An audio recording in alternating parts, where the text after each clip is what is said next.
2023 সালের মাঝামাঝি স্বামী জিতু কমলকে ডিভোর্সের কথা জানিয়েছিলেন অভিনেত্রী নবনীতা দাস। একসময় পাওয়ার কাপল হিসেবে পরিচিত এই দম্পতির বিচ্ছেদের কথা শুনে হতবাক হয়েছিল অনেকেই। 2024-এর শুরুতেই নবনীতা শিলমোহর দিয়ে জানান, আইনত এখন তিনি ডিভোর্সি। আর সেই ঘোষণার মাসখানেক যেতে না যেতেই জিতু কমলের দ্বিতীয় বিয়ের ঘোষণা। জিতু তাঁর এনগেজমেন্টের খবর দিলেন ইনস্টাগ্রাম স্টোরিতে।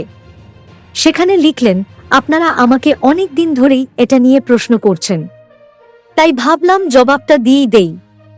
প্রথমত, আমি আমার সম্পর্ক লুকাচ্ছি না। দ্বিতীয়ত, আমার সম্পর্ক কারো মাথা ব্যথার কারণ হতে পারে না। তৃতীয়ত, আমাকে আমার সঙ্গীর নিরাপত্তার কথা মাথায় রেখে কিছু জিনিস গোপন করতে হচ্ছে। তবে এরপরই আসল ধামাকা, সবটাই আসলে প্র্যাকটিক্যাল জোক। তা জানিয়ে জিতু লিখলেন, আমি এই পোস্টটা একজনের থেকে চুরি করেছি, কারণ আমি বসে বসে বোর হচ্ছিলাম।